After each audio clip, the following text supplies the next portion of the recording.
Hi, it's Jon Ray. First off, thank you for letting me read my book to you. I'm so appreciative of your support and time. Second, and then I'll get into the book, at the time of this recording, I'm still seeking out a publisher that feels like a good fit for me. If you're a literary agent or a publisher or just someone that knows about that world and resonate with anything in this book, I'd love to hear from you. You can find my contact information in the notes to this audio or at awesomeintuition.com. Thank you all so much. Let's begin.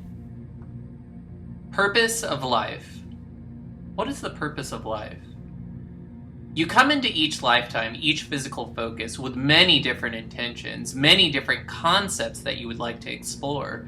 But overall, the overarching purpose of anything that you might choose is to live in your excitement, to live in your passion, to live in the flow, to use the contrast around you to sift and sort through it, to birth new desires, and then find yourself vibrationally allowing those desires and realizing them as you watch them unfold into delicious manifestation.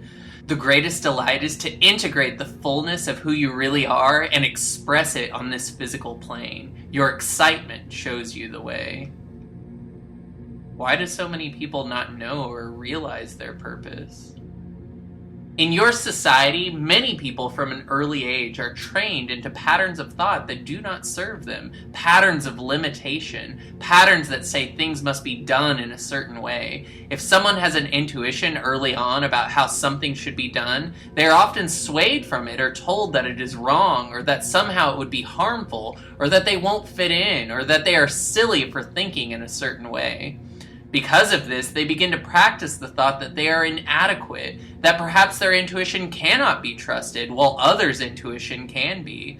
This forms a limited belief that becomes the basis for how they live their life. It is easy to begin living under a pattern of thought that is not your own. When children start growing up and begin to live their life by ideas and concepts that are not their own, that were created by someone outside of them, as they continue to live a pattern of thought which is not their own, they cut themselves off more and more from their creative source, from the intuition that would allow them to have the fullest knowing of who they really are. The more that one cuts themselves off from their source, the more abandoned and lonely they will feel. It is not that someone else or something else has abandoned them, though. It is that they have abandoned themselves. They have chosen a path that does not represent who they really are. The feeling of any negative emotion within the body is a beautiful signal showcasing to you that you're not seeing your situation through the eyes of God or Source. If one wishes to be reintegrated with the fullness of who they are, all they need do is simply ask, what should my next step be? And listen for that first good feeling thought, then begin following the intuitive nudges that they receive.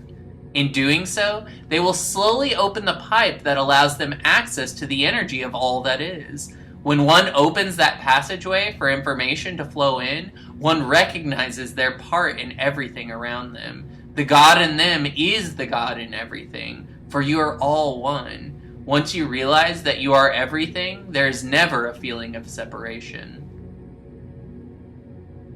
How can we find our purpose? Do we find it by asking questions and then following the intuitive thought that we think we're seeing? When you ask a question, it sends out a certain frequency or probe. The matching frequency is the answer that returns. The question and the answer are two sides of the same coin.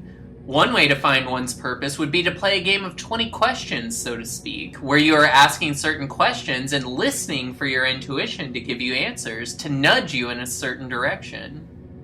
Oftentimes, you are living limited patterns of thought that are keeping you from what your true purpose and desire is in any given moment, and so your intuition is simply guiding you in the direction of scenarios, events, and people who will help you break those limited patterns of thought so that you can then integrate the knowledge of who you really are. To break limited patterns of thought, it sometimes requires you put yourself in scenarios that feel somewhat uncomfortable. This doesn't have to be the case, of course. When you open your awareness and let your intuition flow into your life in a bigger way, you can identify these limited beliefs in their earliest, most subtle stages and shift your vibration before you create a dramatic scenario that forces you to reevaluate how you are living. One way to become more aware of the vibrational signal you're beaming out to render the world around you is to ask yourself questions. Sitting quietly in what you might consider a meditative place, you may simply begin monitoring your thoughts or releasing thought altogether. In this place of non-resistance, ask yourself a question and then sit with it and see if anything comes up. Whatever image or idea comes up, no matter how seemingly unrelated, continue to follow it in your mind's eye and see where it leads. Anytime you're releasing resistance, you're allowing the abundance that has always been yours to flow through you and flow to you. Abundance is always coming to you. It is only when you hold it apart from yourself, by ignoring the signals your emotions are giving you, when you pinch it off from yourself, that you do not experience it. In simply releasing resistance, you will begin to have ideas that guide you in the direction of your purpose for being here on this planet at this particular time. When you feel excited about anything, you are activating the engine of synchronicity from which a purposeful life is driven. Does everything we do have to have a purpose, or have to be driven by purpose? Not necessarily. You can simply exist knowing that your existence is vital to the balance of all that is. You are a part of the whole, and your purpose is to maintain your piece of it. There does not have to be a purpose other than the fact that you exist. In acknowledging that you exist, you will realize that you already are everything that you need to be. You need not ever feel that there is more to learn. Acknowledge that you always know what you need to know in every passing moment, otherwise you would not have created the experience. You may not know the answer to every question being asked of you, but you will always know in which direction your next step should be. When you feel for the most exciting thing you can actually take action on in any given moment and then do that thing, you end up right where you are supposed to be in perfect timing. What holds us back from living our higher purpose? Often what holds you back from living your higher purpose is some idea that you need to get somewhere or learn something before you can truly live your passion. It is easy to believe that the passionate lifestyle you wish to live will happen for you sometime in the future, once you have accumulated enough knowledge, once you have learned a certain trade or a certain skill. However, this is counterproductive and counterintuitive. What you're saying and what you're holding is a frequency that screams, "I will eventually get there!" And in holding a frequency of eventuality, you are always holding your dreams out ahead of you. They will always be just out of arm's reach. It would serve you in a more joyous way to find a lifestyle, to find a way of living that you can enjoy right now, in this moment. In living joyfully in each moment, you hold the frequency of joy, and you release much of the resistance in your life, then you allow abundance to flow in. Excitement is a currency, but you can only spend it if you truly believe that whatever you are excited about at any given moment is the next step. Would it be advisable to say, "I'm living my purpose now, I'm living my purpose now, I'm living my purpose now," in the now moment? If you believe that statement is true, then absolutely, that could be an affirmation that could serve you. But it does not serve you to use affirmations that you do not believe are true. Rewrite them based on your current belief system. For instance, if you want to make the affirmation, "I am a wealthy person," but when you say it, you can feel that you don't believe it, then you would want to soften that statement to something that you can actually believe. Instead, you might say, "I'm becoming more and more abundant and wealthy in every moment." That is a statement that might be easier for you to believe, and in that pure belief, it would serve you better than a statement you cannot fully line your energy up to support. It is helpful for you to understand why you believe certain things. One of the best things that you can do to understand whether or not you're in alignment with an idea is to ask a question or make an affirmation and then feel into your body. How is your body responding to your statement? If there is a lifting energy within your body, then you're most likely up to speed with the idea enough to use it as an affirmation. But if there is a sinking feeling or an uneasiness in your stomach, then there is some limited belief that is keeping you from believing that that affirmation is possible. It would serve you to better understand what that limited belief is, and see if there is a way that you can work through that limitation before using any statement that feels off. Or you might just rephrase the affirmation in a way that feels good right now. You might ask yourself, What would I have to believe in order for this statement to be true for me? Then see what comes up in your mind. If you do not believe that you are capable of becoming wealthier each day, then ask what you would need to believe for that statement to be true for you. It could be that for that to be true, you would have to believe that making money is easy and that there are plenty of people who will hold your hand and guide you into the wheelhouse of your dreams. Choose to believe the new thing you've discovered. Or you can simply rewrite the affirmation in a broader, more general way. Rewrite it in a way that actually allows you to believe it is possible. I like the idea that you have to get energy behind your affirmations.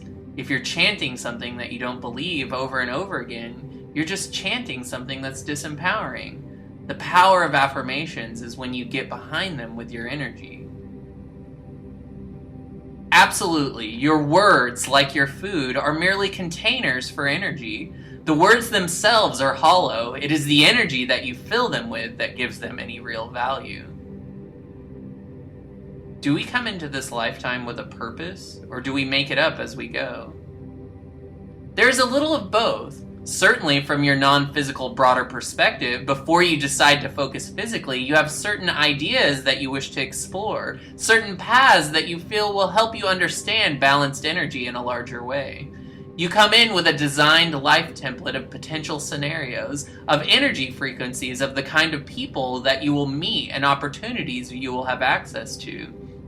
You place these potentials onto the grids of the planet when you are born, giving you intuitive access to seeing congruent frequencies as they show up in your life. You recognize these congruent frequencies, the energetic potentials that you set up at birth and continue to add to, through the mechanism of excitement. That is always the signal that you are on the right path. There is a template of energetic potentials and opportunities that have been set up for you, but within that template you have free will and the ability to change and alter and flow with and grow those initial intentions and potentials. You did not say before you were born, I will come in and have already predestined every event that will happen to me. That wouldn't be any fun. It would be like playing a video game or doing a crossword puzzle that you've already solved. You instead say, I will work within the framework that I have set up as my life template, and I will have free will in every moment to decide what makes the most sense to me. I will use every experience I have as a launch pad for birthing new desire and experiencing the manifestation of those desires. Within the life template that you have decided, and your intuition is just pointing you towards fulfilling the ever-moving target of that life template, you have free choice to decide how and what makes the most sense in living out those energetic potentials.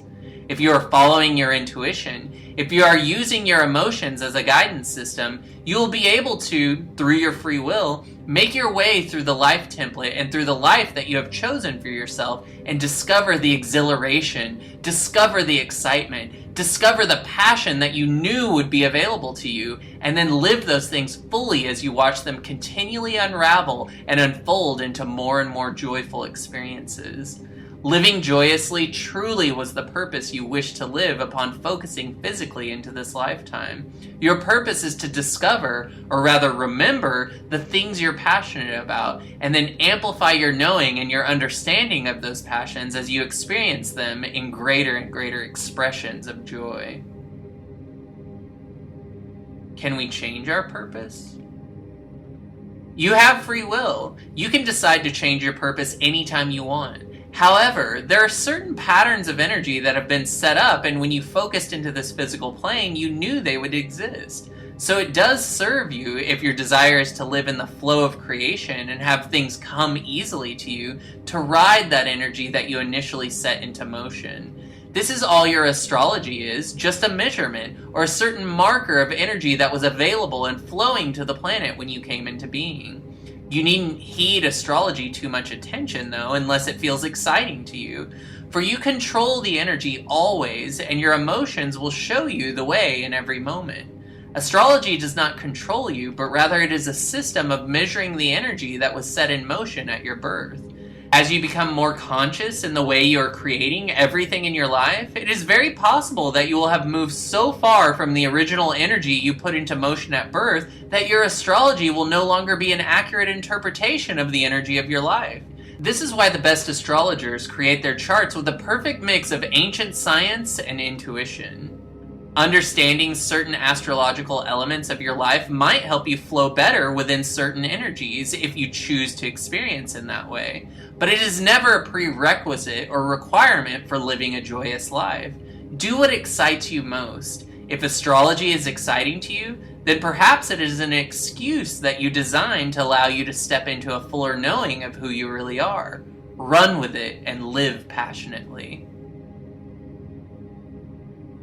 Is one of the good things about identifying your purpose and going with it that it will become bigger and you will experience more of it than you ever even dreamed was possible when you came into this world?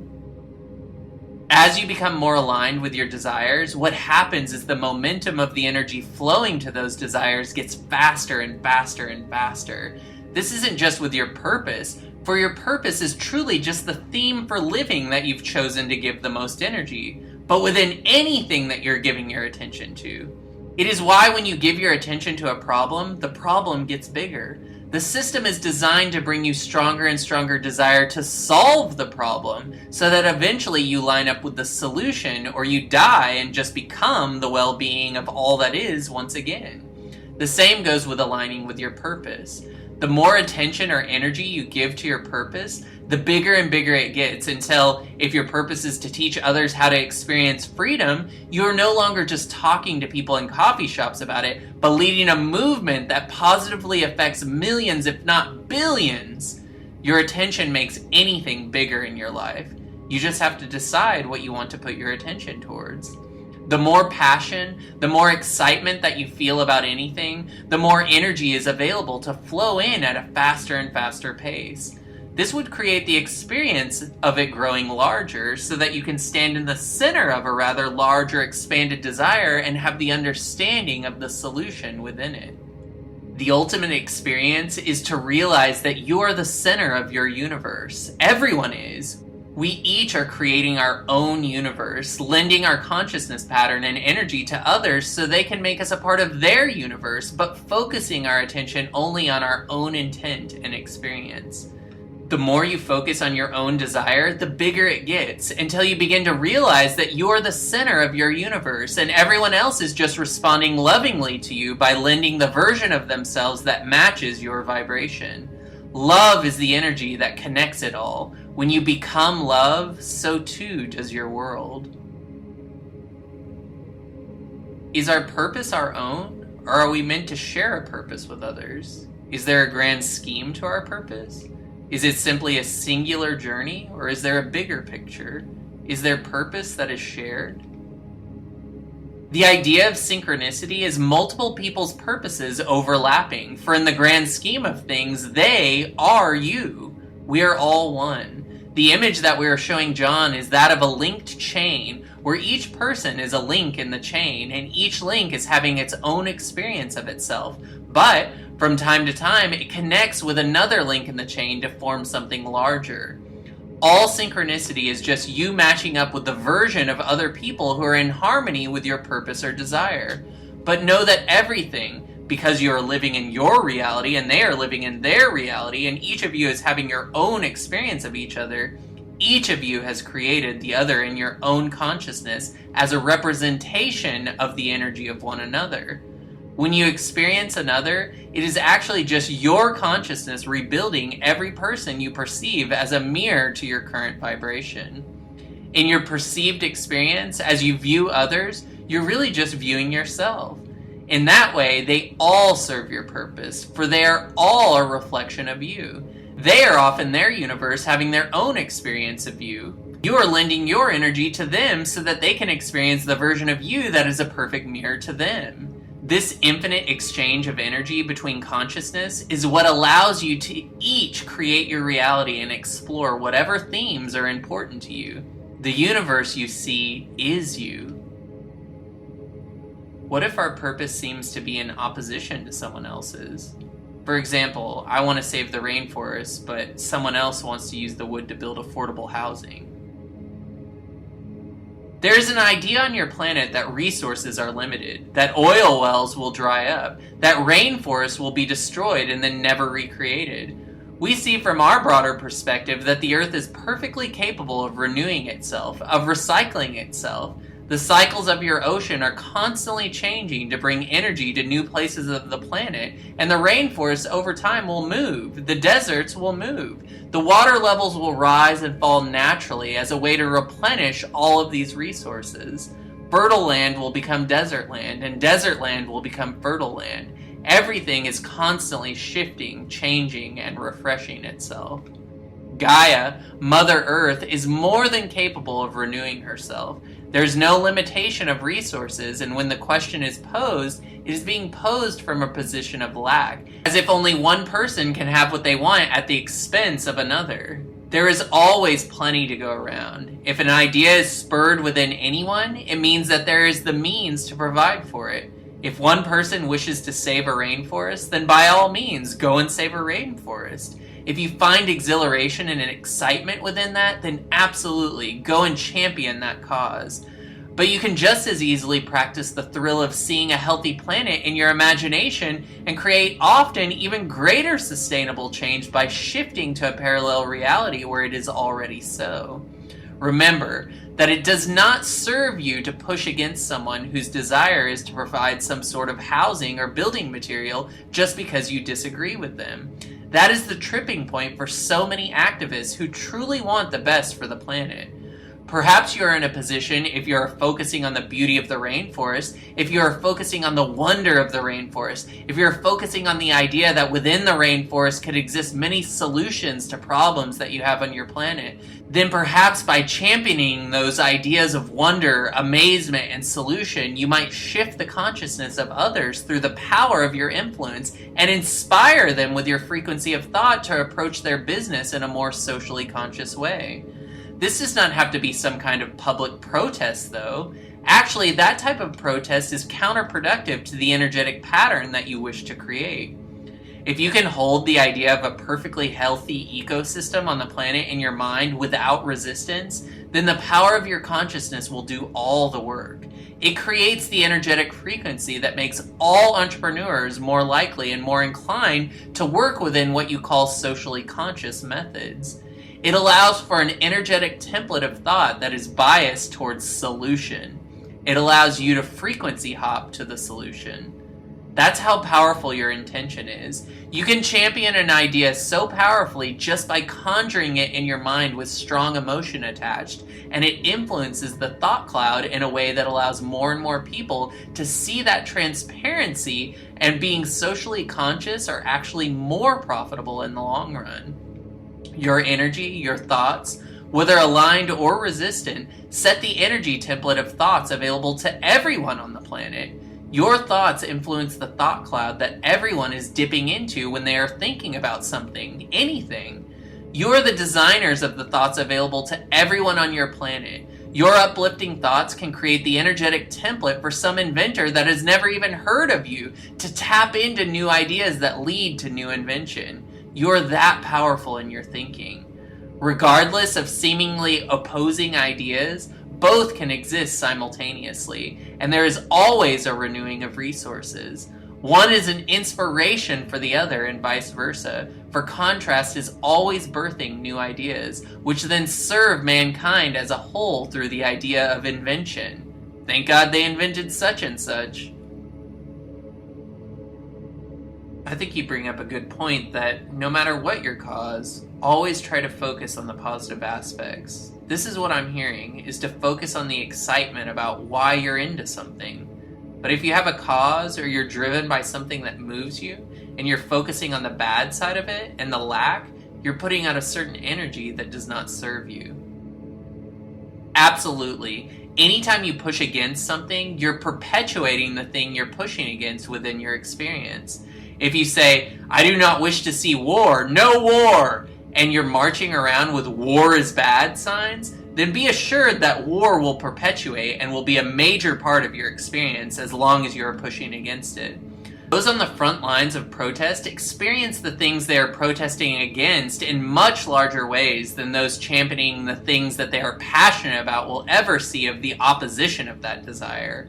If instead of opposing something like war, you use war as a contrasting event that then allows you to pivot and have more clarity about what you really want, which is a frequency of peace, then you can choose to walk around with signs that champion peace, peaceful living, I wish to live in peace, hair peace, bed peace. People on your planet like John Lennon and Yoko Ono, they were championing an idea of peace. They were not pushing against war at first. However, it is difficult to hold a stance of non-resistance as you get closer and closer to a specific problem. You must steel your focus to solution so you're not sucked into a mass consciousness energy of negativity. Of course, you do not have to make a public display of any of this. Merely practicing the pattern of thought in your head and in your daily conversations is enough to change the frequency of the entire planet. You simply frequency hop to a planet already healed.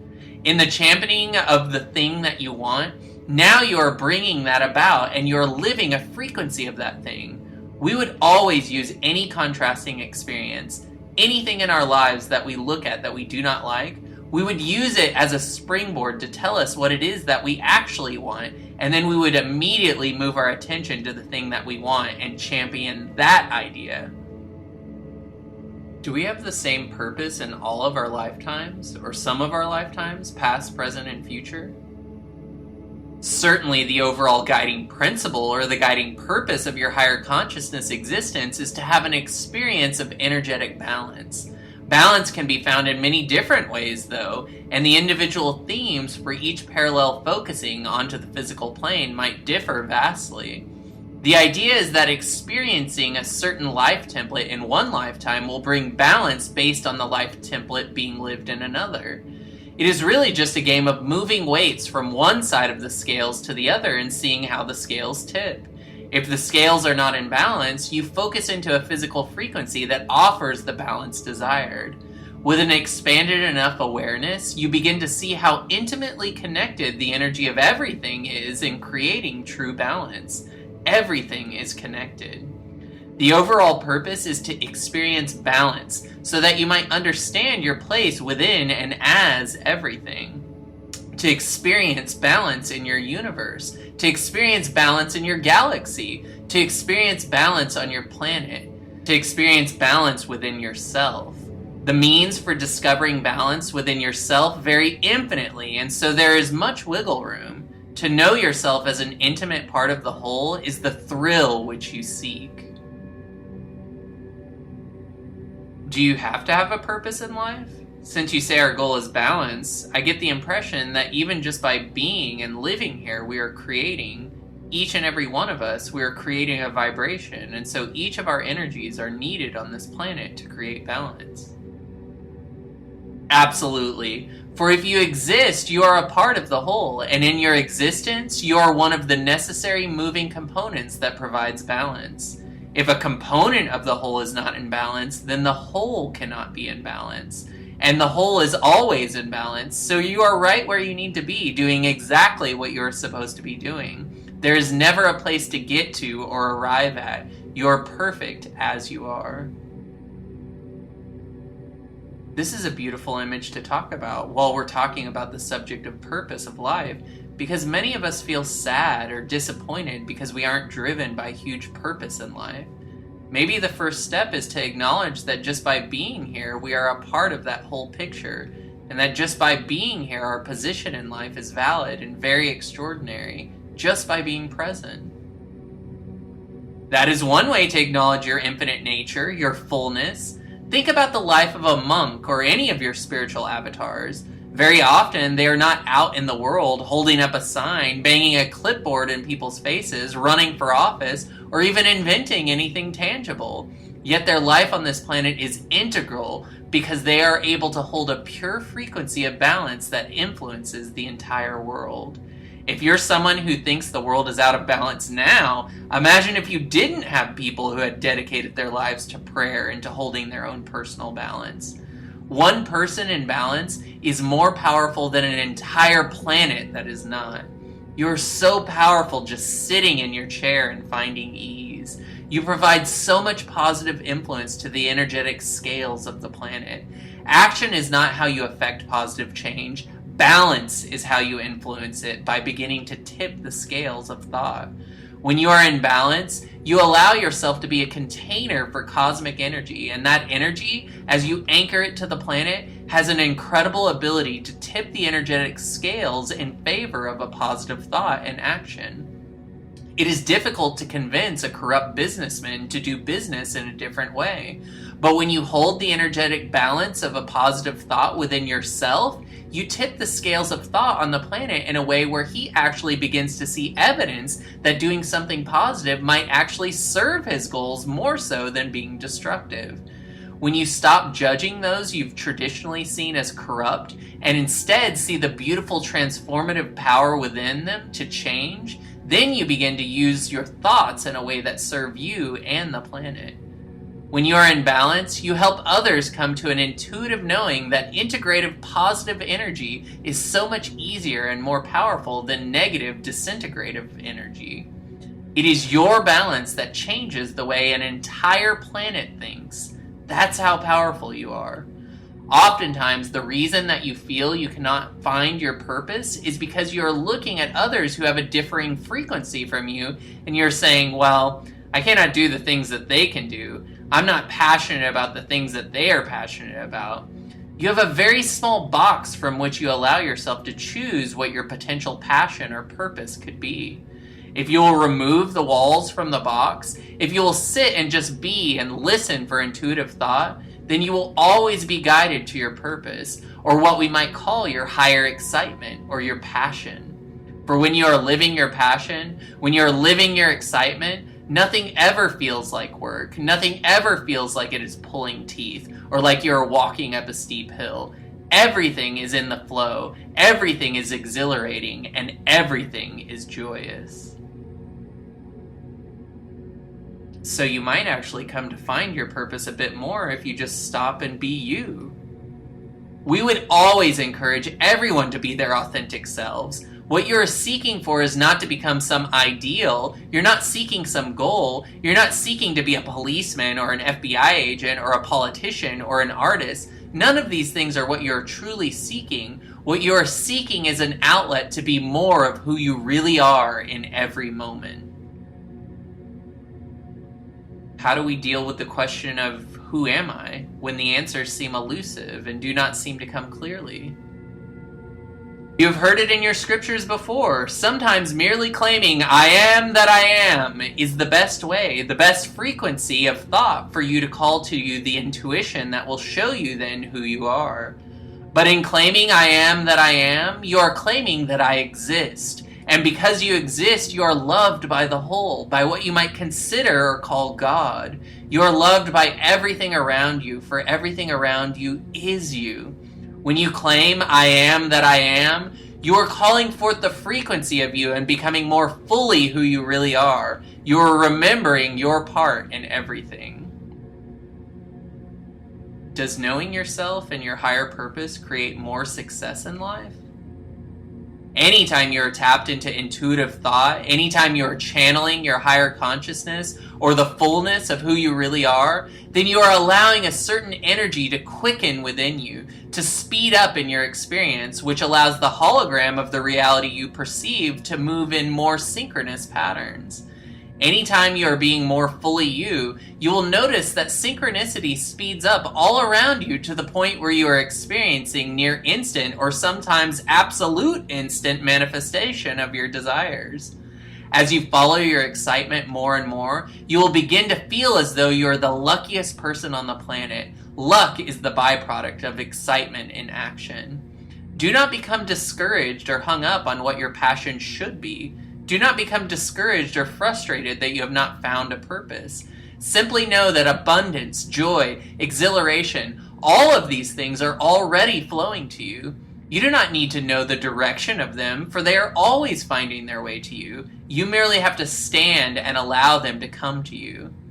in the allowing, in the softening of your vibration, in the releasing of resistance, and becoming a good receiver, what you're doing is literally pulling the anchors up on your ship, letting the wind of God hit your sails so that your boat begins to move forward, and then allowing synchronicity, allowing your higher consciousness, allowing your spiritual entourage to inspire you to turn in the right direction. In releasing resistance, the anchors come up, and now you may move in the direction that you are inspired to move. Follow your excitement and delight in the unfolding of the synchronicity that always surrounds you.